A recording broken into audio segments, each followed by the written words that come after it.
Hello, friends out there. This is part 2 of my mini series where I'm the new maintenance manager at a plant that has 100% reactive maintenance. So you have to watch this series in order. This is part 2 of 5.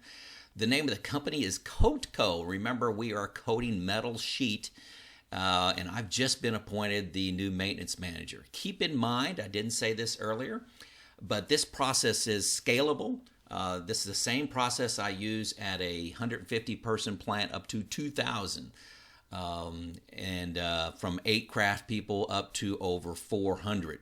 Using a little different process today since this is data intensive. I'm hoping you can follow along with the screen, and that's a simpler process for you. Send me an email if you'd like a copy of these notes. I can get them to you so you don't have to write anything down. We've finished business case in part 1, and now we're moving on to current state. And we're going to begin with a process overview by my peers, the peers at my plant. This is Monday afternoon into Tuesday. So why are we going to have a review with the peers? We just had a big, large team meeting where we agreed on the steps and actions and priorities. Why are we going to do that? Hey, folks, candor elevates greatly when you go one-on-one, so I always like to follow up with one-on-one conversations. Production, start with them, 2 hours on the shop floor, walking the process, discussing issues at a high level, get a feel for the flow of the plant. You repeat that for quality, financial, safety, environmental, even HR. Any of the key stakeholders, just spend a couple hours with them kicking the tires on the plant floor, document that, see what aligns with the lead team meeting and close any gaps that you see. Hey, in my discussion with the production manager, interesting conversation. The previous maintenance manager I found out left because he is frustrated with the plant manager. Plant manager did not support his turnaround plans. That person's plan was to hire a planner. That was $120,000 plus send him to training. Hire a reliability engineer, $120,000, send him to reliability training. Hire 3 more craftsmen to execute the planned work that we wanted to do, focused on the weekends, $360,000 per year. Hire an outside condition monitoring firm to perform IR, vibe, lube inspections, $160,000 a year. We got to have a CMMS system, so that's $12,000 a year in lease fees, but $50,000 initial setup. Really about the low cost as you're going to get one. We are expected to increase material spends, parts, labeling, all to get the equipment into maintainable shape. About $50,000 a month for the first 18 months. So the first year, you're looking at $600,000. Total year 1 expenses, $1.4 million. With forward years looking like they're going to be closer to $1 million as we start to get some of the gains, okay? Recall that 100% of the opportunity from part 1, 100% of the business case was $1.6 million. And you're looking to spend $1.4 million in the first year to capture that. There's no chance you're going to get 100% of the opportunity. Say we got 70%, which would be outstanding. 70% of the 1.6 million is 1.1 million. So you're going to spend 1.4 million to hopefully get, a couple years down the road, 1.1. That seems a little rough. Huge upfront cost, and if everything goes great, we're going to break even. Now to be fair, as I've stated in other videos, there's opportunity cost with poor reliability. The staff, if they're not doing firefighting, they can work on innovation and improvements like line speed, quality, delivery improvements, inventory, different things. So there is some money there. But again, you have to look at this and say it's a big upfront investment, and the plant manager wasn't sold on it. So the advice that I got from the production manager, get efficient with what you got, use them the best you can, and then ask for investment, okay? So now, after all those one-on-one discussions, we're moving to chalk circle observations. Advice here, stay in current state 3 times as much as you think is necessary.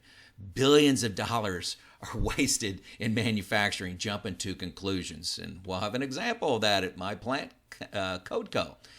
The lead team in the one-on-one meetings that I've just had, they point you in the right direction.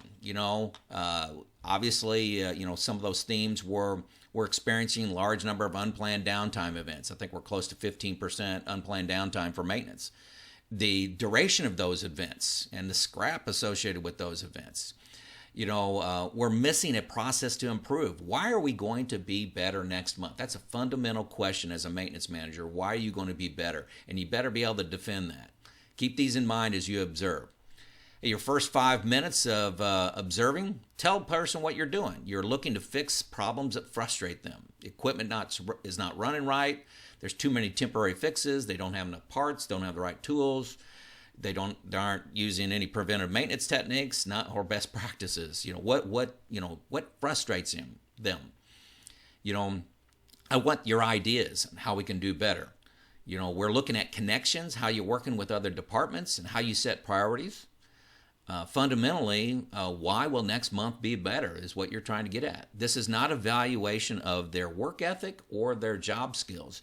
You're looking at the system they are asked to work in. Okay, that makes sense? So we're going to go to production line 1. Remember, we have 2 coding lines. And then, so on Wednesday and Thursday, 9 hours a day, 2 days, we're going to spend the first 3 hours on the entry of the line. This is a long line. It's several hundred yards long.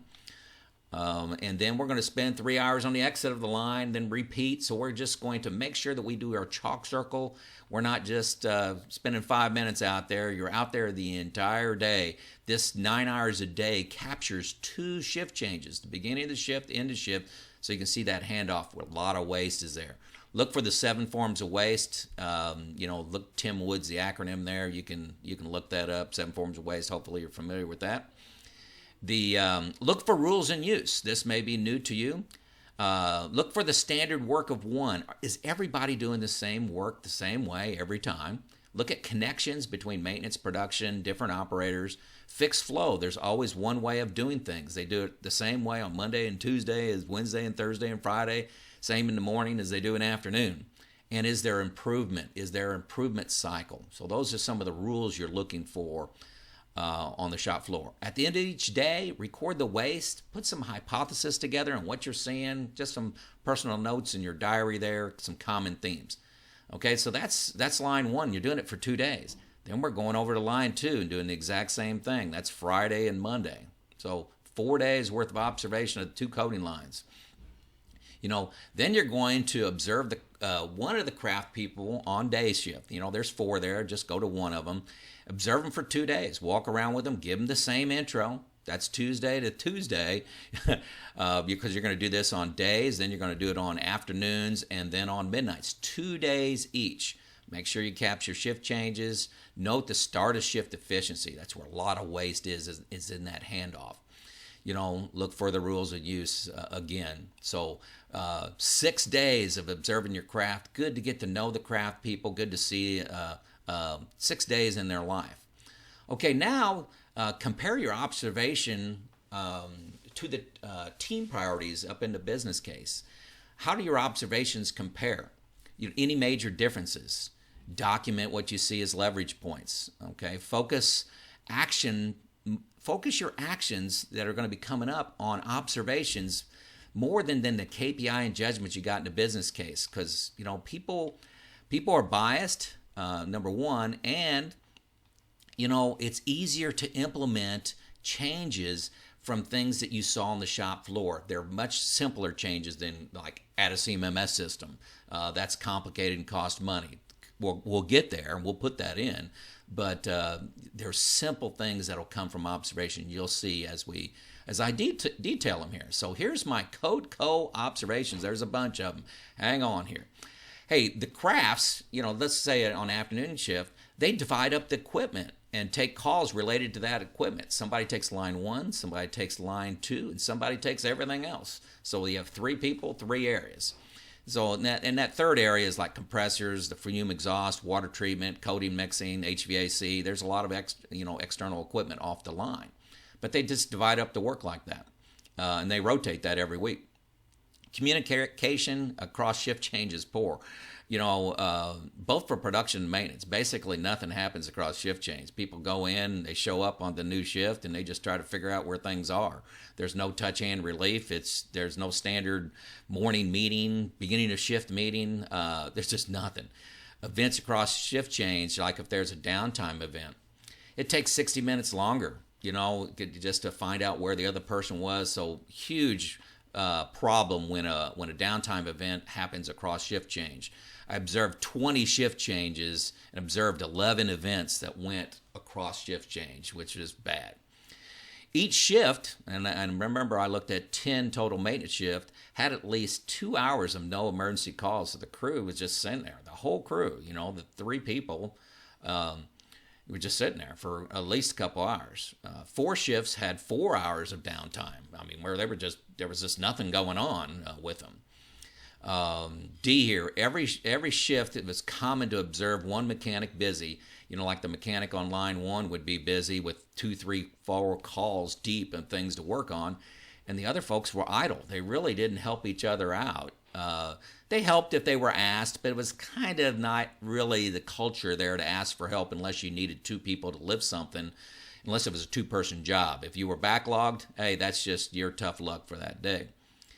The crafts decide on their own overtime, in early and out late. 6 of 6 shifts I observed, had 2 hours of overtime for the crafts. So they just came in early whenever they wanted and left whenever they wanted based on, I'm not saying they're evil or bad. I'm just saying they controlled their own overtime. I calculated wrench time on them. I'm on F there to be at 12%, which, is bad. We're targeting to push past 50. 12 is pretty rough. Major detractors, no work. They were just waiting idle. And then they were waiting on parts. Just parts was a big issue. A lot of waiting because this is all, remember, 100% reactive work. Several emergency calls on equipment were not on the production line.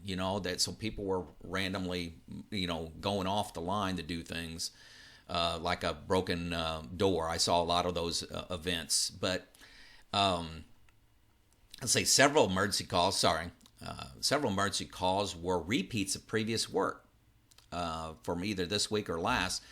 I estimate 50% of the calls, talking to them and talking with the operators, they told me 50%. I observed 30%. Sorry. Locked up rollers. We got a lot of rollers on, there's several hundred rollers on this piece of equipment, each line. The unwind needed to be reset 7 times. Tracking of the unwind, the sheet needs to track and wind correctly 8 times. All repeat issues. One craft, John, spent the last 3 hours, at least 3 hours a shift. I mean, a lot, working on line speed improvements. I didn't even hear that from the business case, but he was working in his little shop on trying to improve the line speed. He's been working on this for 3 years, he said, but it lacked funding, but, he kind of likes the project. Another craft, Jane, lubed accessible bearings at every opportunity. There was no documentation of it. Said she was just doing what she could. She pumped grease into the bearings until it visually came out of the bearing, and she used the grease that was on the shelf. So little non-precision there, but good attitude. The maintenance team, they all, the shortest experience was 10 years, longest was 22. They're all good troubleshooters and knew how to restore flow well. They knew the equipment. Good skills. All want to improve, but really just couldn't figure out how to do it in their current culture. There's nobody leading. Operators were not involved in the maintenance of equipment. There was no TPM, 5S, clean to inspect, no OEE teams. They just came in and did their job. Equipment. It was common to see oil leaks, floor dry, poor labeling, trash. Let me get rid of this, sorry. Trash, laying around, just common to see it. Operators, are required to manage several, equipment anomalies. This takes energy and waste. For example, there are a lot of manual overrides and manual work and push buttons that used to be an automatic that just caused them frustration, hurt their attitude a lot. Operators did not greet crafts when there was a problem. They called them on the radio, but and they had a little discussion. But the operators would go off to the break room or bathroom or outside to smoke or someplace every time. They didn't greet the crafts and say, "Here's the problem." The crafts were had to try to figure it out. Adding 30 minutes, I'd say, to each trouble call. No standing quality test, or standard for the quality test when they returned it to operations. Like, hey, I fixed it. Can you validate that it works? Operations averages 2 coating changes, going from like a red coating to a clear coating twice per shift per line. So each takes about an hour. That may be useful coming forward. There's kind of an us versus them culture between maintenance and production. It's not really a team. There's no shift meeting between maintenance and production, and there's no shift meeting for the crafts. The three craft people that show up in midnight shift barely talk to each other. They don't even see each other unless they ask for help, and which I didn't see happening in the 6 days I was out there. It's kind of each man for himself. Good people, but just don't have the system and standards for how to work, so they developed it on their own. They're not doing PMs, no PDM, no problem solving was observed. Okay, so those are the end of my observations. So, these are the leverage points for your draft of current state. So what are some of the common themes from all these? I don't know if there's 15, 20 of those things. Number one common theme is, there's no standard for communication between maintenance to maintenance across shifts, maintenance to maintenance within shift, maintenance to production, within shift, cross shift, person to person. There's no standard at all. Huge opportunity there and to get better and more efficient. Number two, work assignment priority. There's no this is more priority than that priority. Somebody could have 10 calls on line 1 and the guy is not doing anything on line 2 to help them out. Not a reflection of them, reflection of the process. There's no work leveling between the 3 or 4 people that you have on shift, and overtime approval. So just the whole work assignment thing needs some fertile ground for improvement. No planned work to improve, PM, PDM, problem solving actions, no reliability ownership by operations. Crews want to improve, but just simply don't have a system or culture to support. They feel powerless. So next step is to review this draft of common themes and the actions with the maintenance and production teams that I was with. So, the people that I've spent all shift with, go back to them, kind of give them your common themes, see what they have to say. And then go back, once you kind of have it where you want, go meet with the lead team. Tell them, hey, here's what I'm seeing. So you kind of want to refine the current state as required. Give those common themes. It gives them more credibility when you validate it with the team. Guard against, be careful, this will happen. You observed on an unusual day. This never happens. Don't believe that, folks. Decide if you need to observe more. Example, if everyone disagrees, they're arguing with you, hey, don't give in. Observe more. Observation trumps opinion all the time. Okay, so now you have the business case and the current state. And you've been in the job for 12 days. So a couple points to ponder. We're on the home stretch here, folks. Based on the observed current state, what we just did here on this video, how do you feel about the solutions that you provided after the business case only? Okay, and as a reminder, there were 4. You wanted to hire a contractor to do PMs. Well, the current staffing is pretty underutilized. It's hard to ask for more resources when you're using them 12% efficient. Number 2, work weekends to complete PMs. Yeah, that may be part of the solution. But it will take some time to bear fruit. So yeah, we may have had a hit there. Good. Hire a PDM company. Man, we have lots of idle time and it's kind of expensive, but good information, but we know the equipment better and we can facilitate problem solving better than an outside contractor. That may be something we want to take on ourselves. And by the way, the boss already shot down hiring new resources. Remember from the previous maintenance manager. Create new cost controls. Man, looks like our biggest opportunity is really just controlling overtime. You may need to work the overtime, but it's like people are creating their own paychecks right now by deciding when they want to work. There's no standards at all, no approval. We have a lot of big problems. I wouldn't go nuts with creating cost controls. In the first 90 days, you've got other problems. I think you've got that from the current state observation. Your business case proposed actions, they missed 4 of the 5 common themes from the observation. 4 of the 5 common themes that we just went through from observation, these common themes right here, they were missed. And so, you're much smarter, much more focused on what the quick, meaningful wins will be based on current state. Hopefully you see that, you agree with that. You're just very simple actions you can make. Do you understand the credibility problem with the plant manager? You're at 12% wrench time. Hiring is just not appear to be the right choice when you're at 12%. How can you better use the resources you have?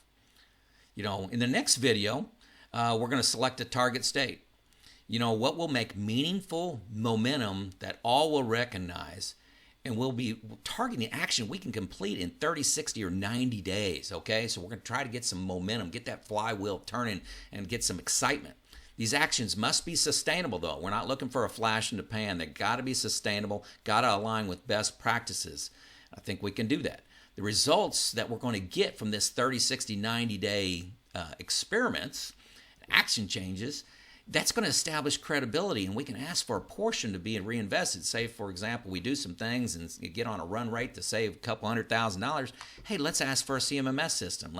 Maybe we do ask for a planner. Maybe that's the right call. So next time, we're going to go into target state. Let me know if you have any comments. Folks, begin your journey. This is Joe Kuhn of Lean Driven Reliability. This stuff isn't that hard. Simple observation we went through today to get our current state. If you want to get free pointers from me, send me an email. If you want to hire me as a consultant, I guarantee I can shave years off your deployment and front load your results without massive investment.